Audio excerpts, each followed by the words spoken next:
Right, hello. So the last time we were looking at Tony's motherboard, yeah, we were adding some capacitors to the CPU.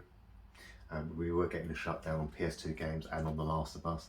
It was playing ordinary games, like an unintensive game, absolutely fine.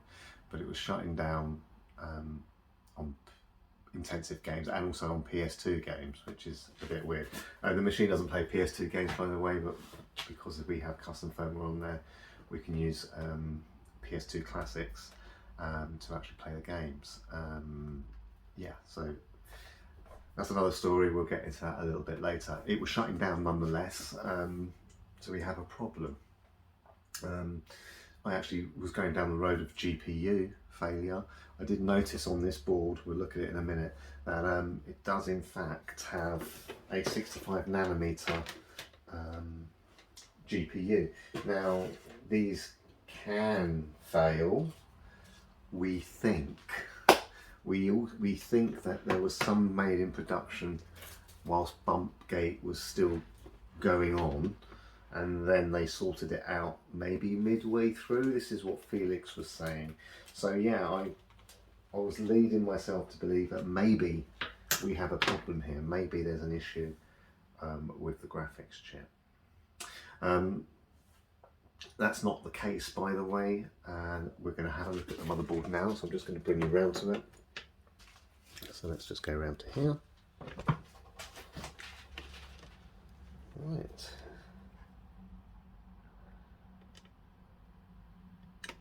So you can see there the tokens that Tony has put on. It's a very good job. To actually work out and to be sure whether this was GPU failure, I just watched Tony's video another time. And originally, I don't know why, I believed it just beeped off. But actually it tried to start and you actually got part of the logo on the screen and then it switched off. So that was the first indication that maybe it wasn't GPU failure. The second indication is Tony did check the capacitance of the NEC tokens he took off, but he didn't check the capacitance, or I didn't see him on the video check the capacitance of the ones he put on. Now, I don't actually have a multimeter that can do that, but I know Tony does. So I asked him whether he checked it, because I know he got them from AliExpress, and I don't, by the way. I get mine from a reputable company, a components company. And mine are branded, mine are Philips, so that's one of mine that you see there. We'll get to that in a minute. I've just peeled this back so you can see the work that's been done. And yeah, I noticed that he hadn't checked the capacitance of these, so I asked Tony on a message chat could he just check some of the other ones in his batch, and lo and behold, he did find a dud one. So I just simply added one more on here and it completely sorted out the issue. Basically, I always, even though you could actually only get, because these work, as Tony's pointed out to me, in tandem, that yeah, as long as the total capacitance of these two is 2000 or more, then that would be fine. And this is absolutely fine because these are all 470 each, and there's 5 of them. So yeah, that's going to do it. But if one of them's a dud, then we're looking at just under the right amount of capacitance needed, and under load that could be a problem. And so what I did is I just added one more on. It looks like it's at a bit of a weird angle. The reason is that I did not use hot air at all. I used a soldering iron, and for that reason I needed to get to both sides of this. A little tip, when you're doing this, if you tin the bottom of the cap, which is really easy, you just get a bit of solder and you touch it onto it, and then what you do is, when you then come to here, you just put a bit of solder, so you get your solder and you put it with the soldering iron, and what that does is the solder that melts then melts the solder that's been tinned underneath here, which then also melts the solder that's actually there, and it all joins together quite nicely. So I noticed Tony was having a bit of an issue. The other reason Tony might have been having an issue is there's just no way you can get to the back of that. Once you put that on, you can't get to that with the soldering iron. It's really, really difficult. So yeah, so that's why mine's at a funny angle. Anyway, decided to give it another test, and it actually has sorted out the issue. So once that's sorted out the issue, before that, I just want to draw your attention to here. Now you can see there's two bits of tape. One doesn't have a cap, and then let's just zoom out. And then one does. Just underneath here, you might just be able to see it. There's a capacitor, and that's because I piggyback them on. I try not to take them off. Unfortunately, I couldn't get one on here. It was giving me the wrong readings, way too high when I actually put it on. The readings should be on a normal backwards compatible one around about anything from 2.5 to 5. This is much higher, this board, but that's normal. But this was coming in way too high when I put it on, so I took it off. This is absolutely fine. This is coming in at about 6.5, which is fine on this board, as is all these ones over here. These are coming in at 8.5. So yeah, the readings on these were fine. This was fine, this wasn't, so I haven't included that, but it still works fine. Just adding an extra 470 capacitance onto the CPU tokens is not a bad thing to do. It is in fact normally CPU tokens that are responsible for those sort of shutdowns, but not on this occasion. It was this, basically having what may have been either a dud or a cap, which is under capacitance. Yeah, may have actually been that it was just under the 2000 needed, and yeah. So with all that said, having a look at all 30 errors, we've got nothing other than 1001, 1002. I did do one recently with a 90 nanometer. It was a G model. This is a later one. I think it's F. I think it's F. Let's have a look. No, it's G.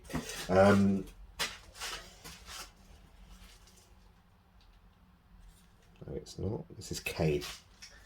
Light's pretty bad in here. I'm having the house start up, so I do apologise. So this is a K model. The G model I did had the normal 90 nanometer on. Also only had 1001s, 1002s. It then shut down. It wouldn't come back on though. Very different to Tony's. This actually attempted to boot. This one I'm talking about didn't. I took off the tokens and I added, just like this, very, very similar, and it booted. But then when I then did the syscon read, I got 3034, which is, that's the one you don't want. That is, you've got a problem with the RSX. So we don't have that error here. Everything's working fine, and that's why I'm now happy to take it to the next stage. So we do have some brand new blue pads on these tokens here to keep them cool. We've got a couple of pads here, which is where they're required, and we've got a new one here. Let me just zoom out. Yeah, we've got another one here. That's still got the plastic on, so we're going to have to remove that before we put that on. You might notice that I've taken away Tony's paste, because what we're going to be adding is liquid metal. So I just want to make it clear, because I've already done the work, but I'll show you what I've done. I've used a clear lacquer, so you can get like clear nail varnish like this. And it's really easy to apply. It comes with a brush, really, really easy. So you would just put that over this, this and this. There's no need to put it here. And then let it dry. Then we put some double-sided heat-proof tape, and we just don't peel off the top part. It actually withstands the temperatures absolutely fine. And what this does is, because it's a little bit thicker, it acts as a barrier. So if you do get a spill, because I've already tested it, it actually ends up being lodged in by the side of the tape. I've also covered it around the CPU, as you can see, and I've left a very small gap all the way around. So what can happen here is, if the liquid metal does spill out, it actually gets trapped in around the sides and doesn't spill out onto the motherboard, which is really, really important, because if any of this gets onto any of the components, well, it's like metal hitting it and shorting it. And I know what that's like, because my soldering's not absolutely the best, and I have worked on a board, and it was actually adding piggybacking some tokens on, and I didn't notice that a little bit of solder did drip onto the board, and yeah, and it wouldn't boot up. And my heart sank. Then I opened it up and I examined the board, and lo and behold, I found a bit of solder. So liquid metal will work in exactly the same way. It will short the board, and I think that's why a lot of people are reluctant to use this. But what I would say is, if you take these precautions, I've never had a problem. So what we're going to be doing now, and you've probably seen me do this before, is we've actually got the heat sinks already on. This is the work Tony done. He's put these on with MX4 thermal paste, which is a brilliant paste, and actually the temperatures were fine with the paste underneath, but I just felt that, you know, just to be safe, we do want to have this running as cool as possible. So applying this isn't actually as easy as it can look. Ooh. And that's probably enough of both chips. Right. So what you need to do first of all is to kind of just rub this in and create a mist coat, if that makes sense, over.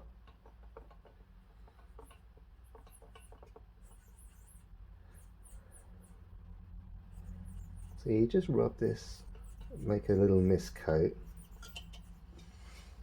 Let's just take this one away and concentrate on this first of all.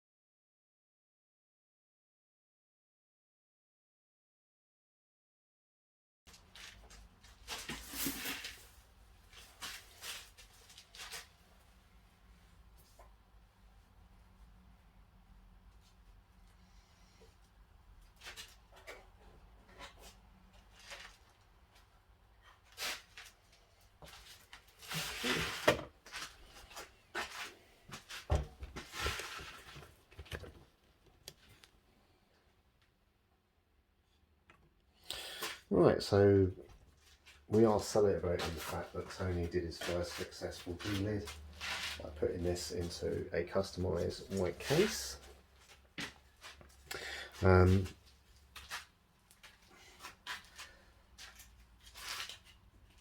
These are fantastic consoles, and the main issue that we can have with them now is the way they look. So yeah, we don't just do what's necessary on the inside, we also do it on the outside as well.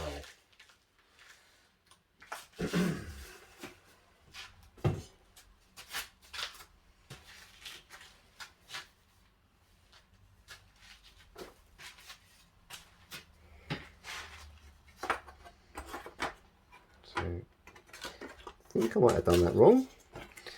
Have to bear with me, I'm not entirely familiar with this model. They are all roughly the same, but I think that's good. Or do the... no, it's not. Oh dear. Keep it all in, show all the mistakes. Not like Tony, we are live. I only do the odd pausing because I don't want you to be completely bored watching me painstakingly put on liquid metal. You get the idea. But otherwise, yeah, we are showing it all as it happens. Oh dear.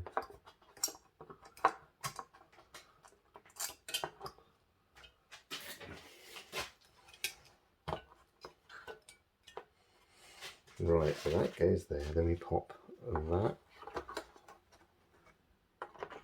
on top like that. And then this one next. Okay, it's quite straightforward when you know what you're doing. Then we have... okay, so that looks like it goes like so. Right. So this case has been washed. It's been sanded down, it's been wiped down with IPA, and then it's been painted. So my supplier for vinyl, he hasn't supplied me the PS3 black gloss logo yet, but I can show you what it is going to look like, because I have a silver one for another customer. So yeah, you'll see the completed thing other than the PS3 logo on top.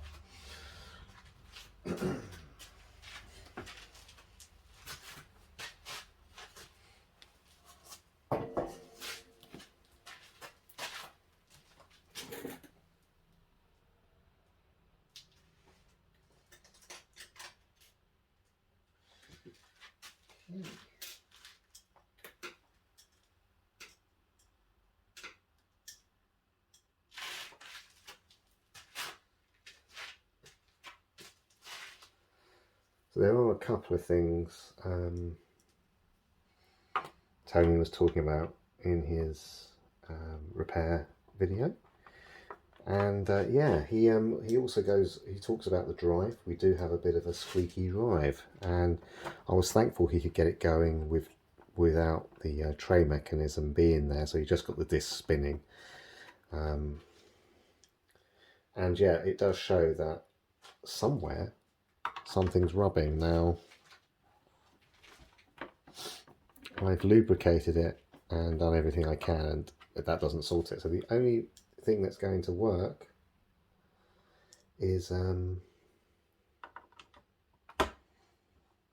remarry of the drive. Now, Tony did give out some information about the drives, and it has to be exactly the right drive. It doesn't, as long as the ribbon cable fits, you can use any drive. And you can use what's called a remarry process using custom firmware. I do have a separate video on that. You can check that out. We have already done it on this, so you're going to see it working. So yeah.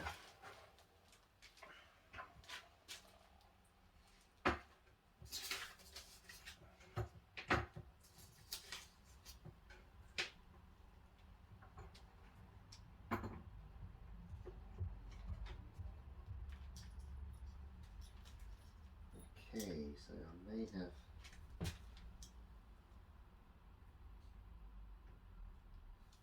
Let me see if these screws actually are the ones, or is it a smaller screw? No, it is these long ones. Oh, okay, that wasn't on properly, it is now.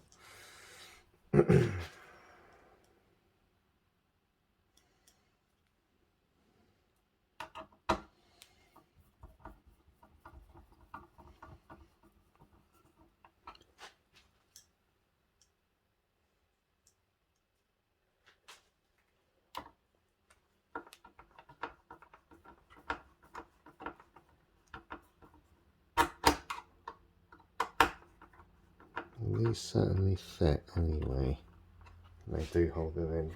It's holding it in nice and tight. Right, okay.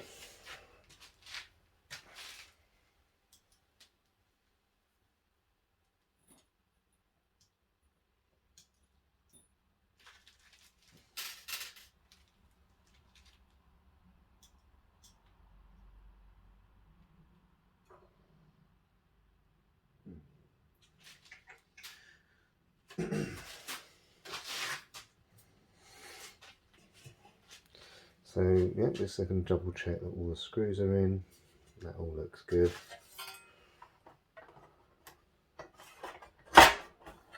This is the next part. We don't screw anything down until we put the motherboard in. So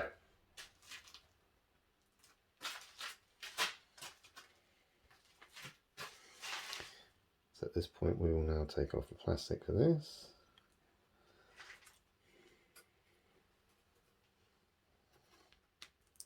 Got that covered, that's all good.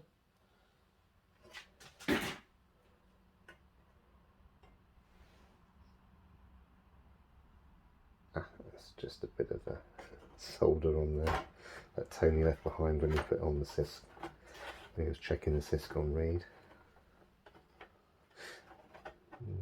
So I don't think that's entirely right. I just need...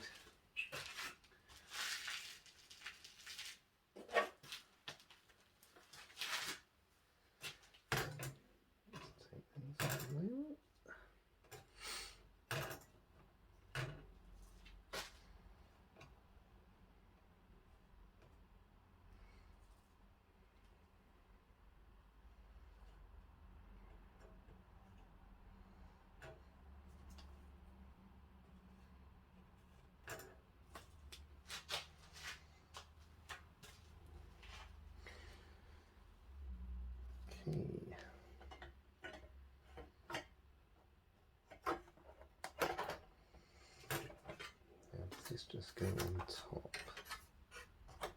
I think it does. Before we do that, we'll just put the pads on.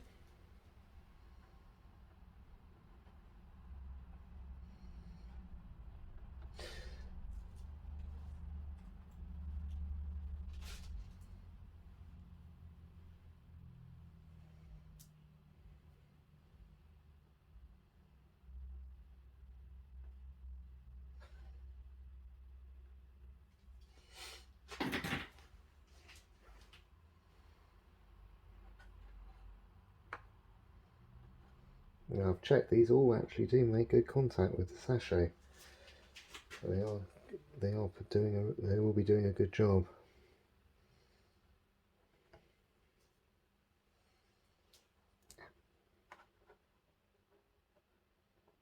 So what we do here is we just put two small 2mm pads just in there like that, and that will just create just a little bit of pressure, and what that will do is make good contact with the liquid metal.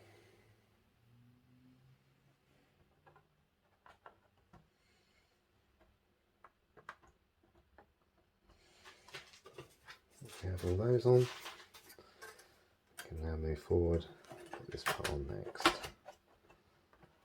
Right.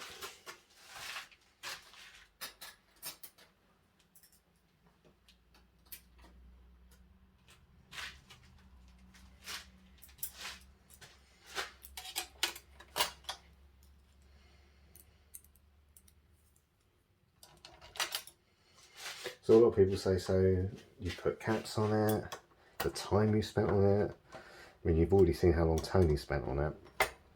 I've probably spent longer, because I've done a customization of the case. You'll see it in all its glory in a minute.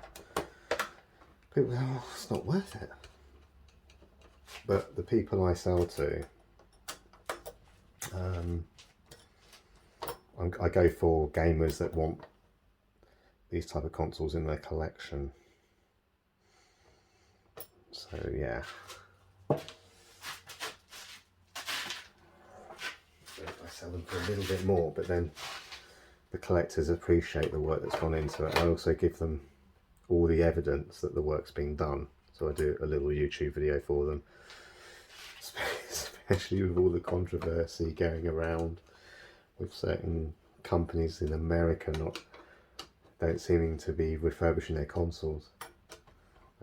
They really need to tighten up the laws on that. I mean, if you're going to say a console's refurbished, then you need to be able to back it up either with what I do, video evidence, or it has to be you have to go for a refurbishment program to be certified. I think we do have that over here, but I don't know what the laws are in America.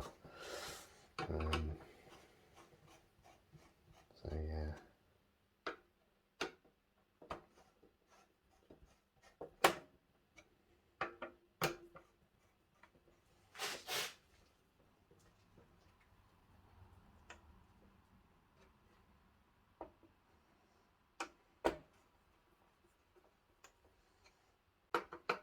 Right, so basically I'm just going to put this part back together, so I won't bore you with that. I'll see you in a moment. Right, okay, so we're at this part of the process. This is the original drive that Tony had. Yeah, it makes a bit of a squeaky noise. This is a completely different drive, as you can see. You can see the differences here, but the connector is the same. So because the connector is the same, you can do a remarry So yeah, I just wanted to show you that. We'll get this together and then we'll get it on the bench and we'll do some tests. See you in a second. Right, so here we are. We've got it set up. I do need to find my controller. This is slightly disorganised because, like I say, house is being done up. But yeah, let's turn it on, get that going.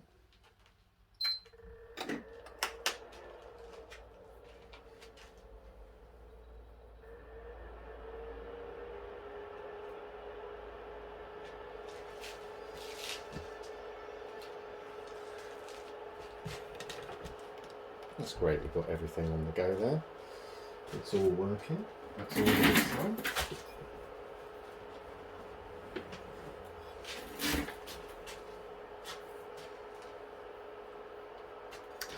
Okay, so I'll just pause the video while I find the controller and give it a test. Right, okay, so let me just concentrate on the screen here. As I was explaining before, with a customised flash, you can run PS2 games. So you need to install them to the hard drive, but they work. Let's just see if we get in there so you can see that. Right, so here we have got a couple of games that I've installed. Let's go for The Simpsons.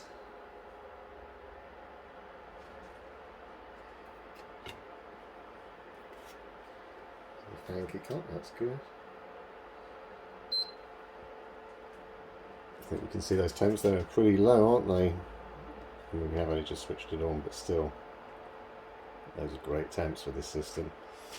Right, so let's just start this.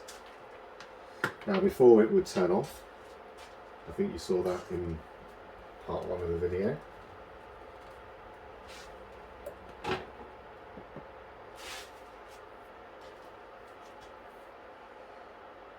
Now, absolutely fine.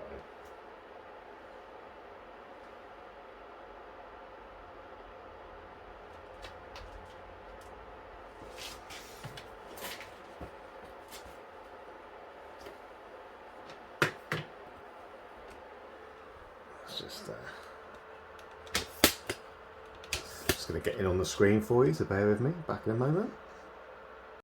Right, okay, so I did actually have my phone fall on the floor there.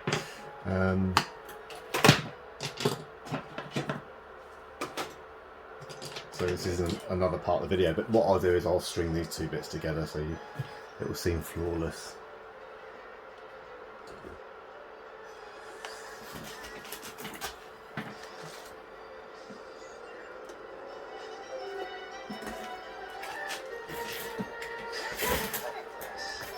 So yeah, as you can see, that's all working fine. I'm just going to quit the game. What's good about PS2 Classics as well is on custom firmware, once you've installed the fan, so the temperature mod, it comes up in the top left corner, as you can see there. So you've got cell 40 RSX 39. So you can always keep an eye on your temps just by hitting the pause button.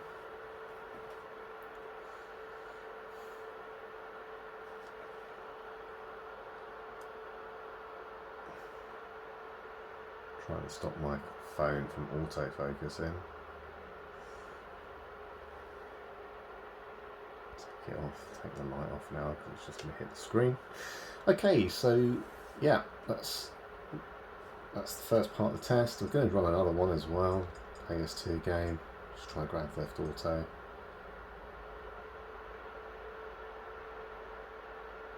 Let's get this going.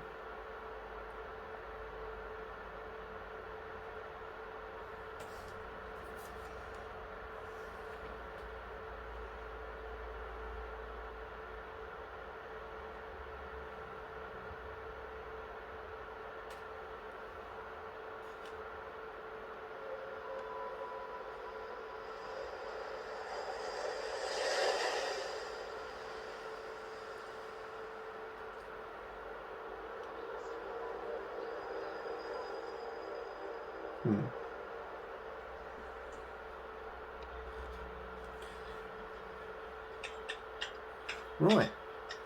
Well, I think that's all loading. Let's just press the button to get it going. Yeah.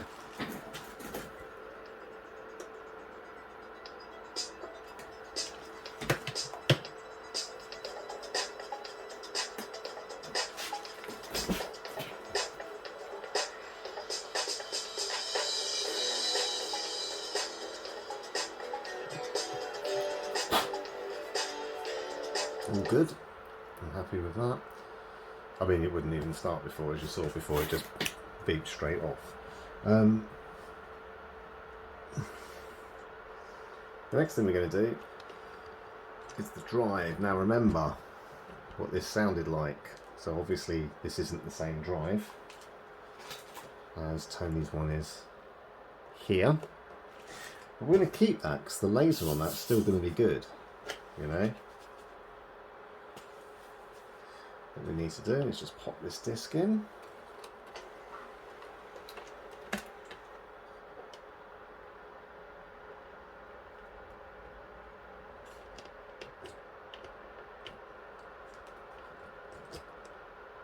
And see the games come up there. So let's just press start. And this would get to the start of the game and just beep off.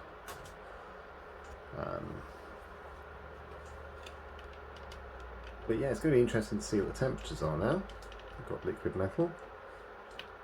And yeah, so let's address the liquid metal thing. So a lot of people are like, doesn't really, only drops it by 3 or 4 degrees. That's massive, by the way, 3 or 4 degrees. That could be the difference between your console failing or staying alive. And I mean, running it with the custom firmware to make sure that it's going to stay below 65 degrees, because that's what I do now. Anything above 65 degrees does put the RSX in danger. CPU's quite near it, or it's right next to it, and yeah, this can also be a bit of a problem.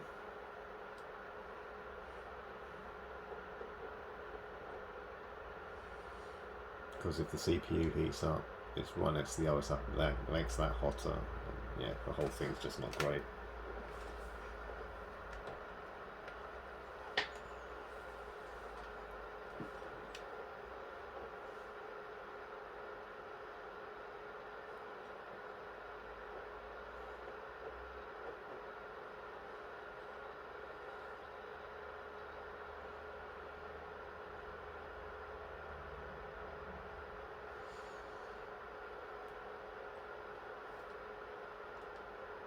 Let's just go to new game. You can see I've tested it quite a few times. A lot of those times it was turning off. Yeah.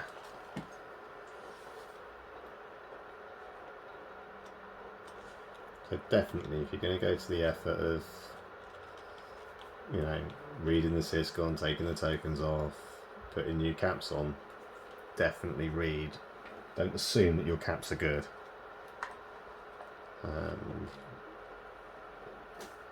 you've got a multimeter, I'll be getting one soon. I'll be talking to Tony. I think he's got I think he calls it a flute. Yeah. Yeah, I can appreciate you can spend a few £100 on a multimeter, but in the long run it's going to be worth it. Especially if you can save yourself time by checking the capacitance before putting on tokens. I have come to learn quite a lot actually about the tokens, because when it was failing, it was getting further the hotter the system got.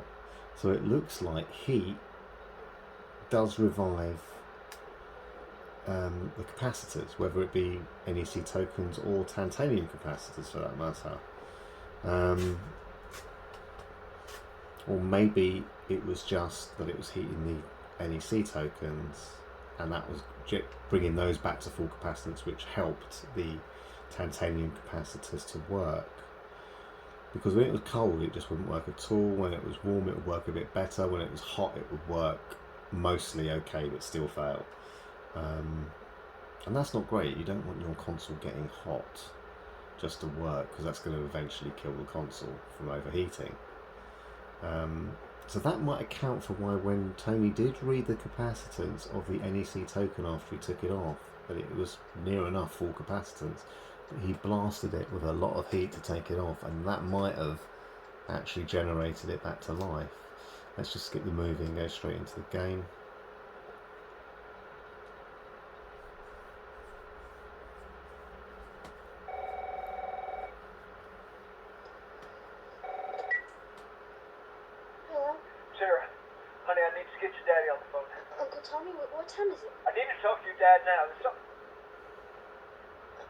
Yeah, it would have beeped off by now. Before, especially at these temperatures, it wouldn't have worked. Basically, it might not even got this far. And I'm happy to say now it can work at very cool temperatures. And you want that. You don't want this console getting hot. That's the whole point of it. Keep it cool. Keep it lasting. So yeah, the 65 nanometer chip on this RSX chip does look like it's good. Which is great. Run all the tests. You know, this would expose a bad RSX, especially after an hour's gameplay. I've played this well over an hour to check it, because it's just constantly stressing it. It's constantly stressing the RSX. It's the most demanding game you can get on this system. Here you are, sir. So, are you okay? I'm just going to get to the end of the chapter. I'll pause it because I don't want you to go through all of that with me, and we'll see you at the end and look at the temps. Don't go. Right, we're just coming towards the end of the chapter. The room's about 20 degrees and the CPU, wow, it's just so cool. The 45 degree CPU, RSX at 49, that's ridiculous, to be honest. That's absolutely ridiculous. These temps on MX4 pace would have been like 58 going into 60 degrees. So it's just an enormous drop.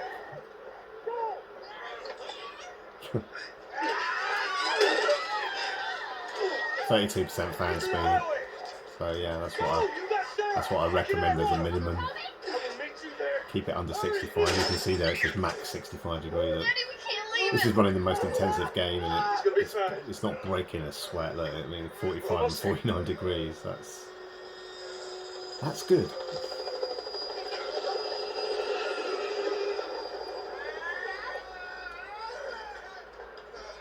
Be interesting to see how the RSX drops in a minute, because we're going to go into video, full motion video, which means the RSX goes to sleep. So let's see what happens. See how quickly this drops. That's gone down to 48 already. Look at that. It's okay, baby. We're safe. We're safe. Hey, we need help. Stop! Please. It's my dog. I think her leg's broken. Stop right there! Not sick. Got a couple of civilians in the attic, remember? Good supplies. Daddy, what about Uncle Tony? You just have to go back for him, okay? So, there's a little girl. Okay, so you can see the temperature's dropped reasonably quick, and CPU's gone down to 43 and RSX to 44. That's ridiculously cool. So yeah, the system is running very, very well. The titanium token fix has worked. We're now going to just double check the last 30 error codes on this to make sure there is no other error codes. I'm sure I've already checked it, but we'll do it on camera now. And I'll also explain how you can, with custom firmware, easily remarry a drive. You okay, baby? Stay with me. Now both the CPU and the RSX at 42 degrees. I just can't stress how cool that is. That's ridiculously cool. Let me just quit the game. And as you can hear, the only thing you can hear is the fan. You can't hear any squeaky drive anymore, because we've changed the drive over.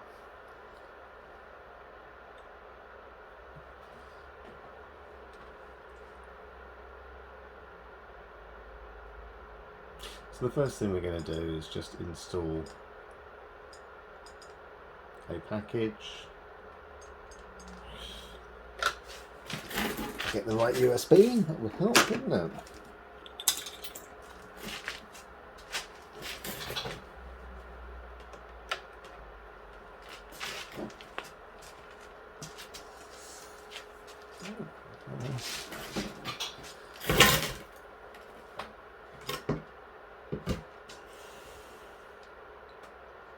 Oh, didn't want to do that. I'll just remove that. Otherwise it's going to take a long time. Didn't want to install a license package, let's do that again. Right, so now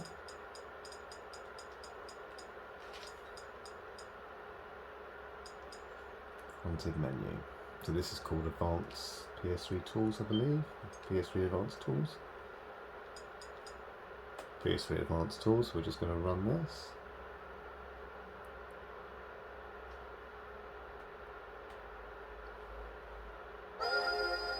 Dump syscon error log. So if your system starts, you don't need to wire it all up to your computer. You can just do this as long as you've installed custom firmware.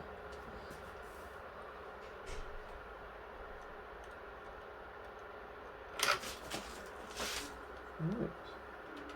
So just pause this a moment while I pop it into my laptop and see you in a second. Right, okay, so we're just getting up the full error log, and yeah, let's just get in here.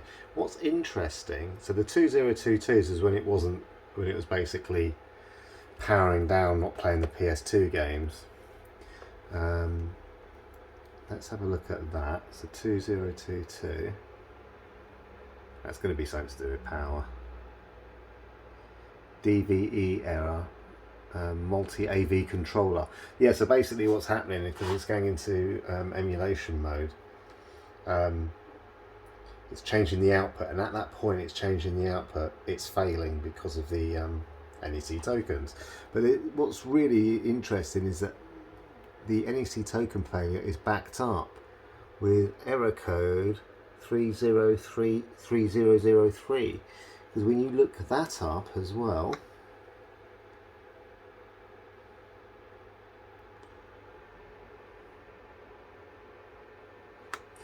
it's cell core power failure. And don't forget, I've now put an extra token on there. This error will occur in case of power failure on the main core voltage. For example, if the filtering capacitors NEC tokens are severely damaged. Okay, so basically they weren't severely damaged, they were just failing.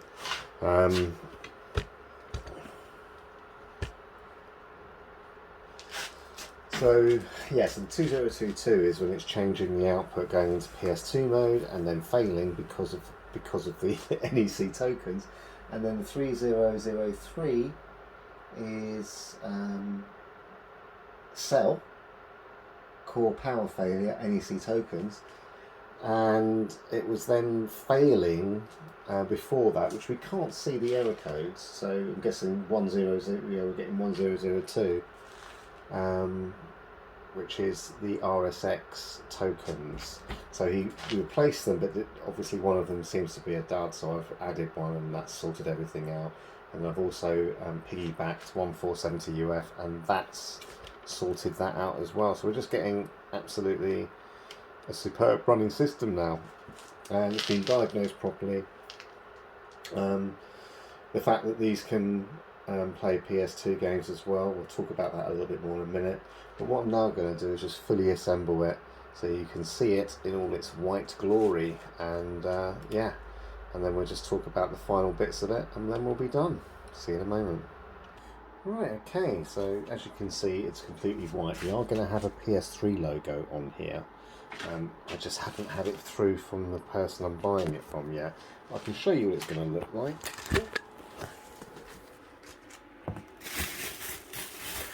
Okay, as you can see, that's a silver one. I'm going to have black gloss on this one.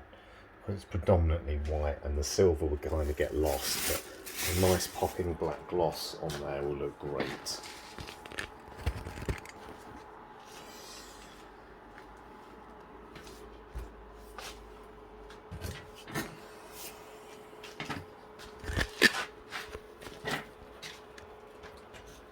get around so you can see it. So basically you get two types of customers.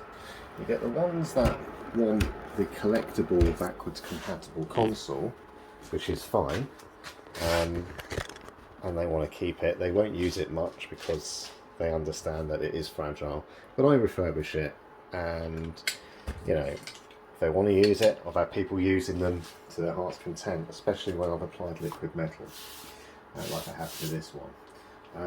And yeah, it's been absolutely fine. But yeah, you get two types of people. You get the people that want to buy a collectible console, and then you get people that just want a PS3 where they can play their PS2 and PS1 games as well as their PS3 games. So yeah, that's where this console comes in. So basically, this console, it will have a more reliable RSX chip.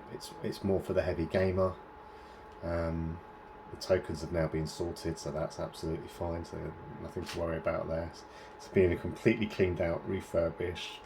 It's had the board cleaned with isopropyl alcohol, new pads, liquid metal, the whole shebang, and then to boot, it's had a complete paint job as well, which makes this console look new, without a doubt. Remarry of drive, so even though this drive worked, it squeaks. We've changed that over as well. That's the beauty of custom firmware. As long as it's the same ribbon, it will fit. Just give this a little dust. So yeah, and then you get, like I say, so the two types of people you get are the ones that just want to buy the collectible one, and then you get the other people that just want to buy a console that plays PS2 and PS3 games as well as PS1 games. This will play the PS2, but you have to install it, which is why, if we look over here, I've got a 1 terabyte hard drive, which I've done a full check on. So I do a full check on it first. It's showing that it's good, so it's in good health. And then what I do is I do a full format, so the full format, not the quick format. That takes about 12 hours on the 1 terabyte drive, and that's just completed. So what we'll do now is we'll insert that 1 terabyte drive into here to complete the refurbishment. The reason it's important that this has a 1 terabyte drive is that the buyer of this console will be installing PS2 games, and they're like 4 gig a go. So you know, you have to install the PS2 games to your internal drive. However, your PS3 and PS1 games you can install to your external drive. So a terabyte of PS2 games is probably going to be enough for most people, and yeah, it will fit. It basically will meet the needs of this particular person that will buy this console. So thanks very much, Tony. Obviously, all proceeds of this will go to myself and Tony when I put it on eBay. But I think the education here is that on the later models, so basically I think it's the G and the H, maybe it's the E, F, G, H, they have still have the 60 nanometer, sorry, the 90 nanometer. Then when you get to K and above, this is K, has the 65 nanometer. You can find all of this on Wiki as well. And yeah, it is a much more reliable chipset. And after the amount of time this has had playing, the NEC tokens have started to fail, and it does look like that even though the RSX ones were replaced, it was CPU ones that needed a bit of attention, and we've tagged on a CPU token, and that's working absolutely fine now. So that's sorted everything out. So yeah, the RSX ones, they needed doing, they've been done, and we've tagged on one onto the CPU side, and that's gonna help to sort out the issues. This has been tested. I've had The Last of Us running well over an hour. It's all working, whereas before when I received it, it wouldn't get past the bedroom scene. So the education here is great. We've learned about Syscon through Tony. You now know you can read the Syscon through connecting it through the motherboard, through connecting it to your computer like Tony did. You also know if you install custom firmware, you can use a fronted menu for the application of advanced PS3 tools to obtain the error codes as well. So you don't even have to wire it up once you've got the console going. So yeah, that side of it, we now know about the drive, the remarry side of it. We've measured the temps with the liquid metal. So yeah, it's all been really good. So I just want to thank Tony for sending me this console. He has sent me another one, so we will be doing another video. So thanks Tony for sending me the console. I really appreciate it. I hope you like the white, and I'll send you a picture once it's got the PS3 black slim logo on the top. Alright guys, thanks for watching. Take care. Bye bye.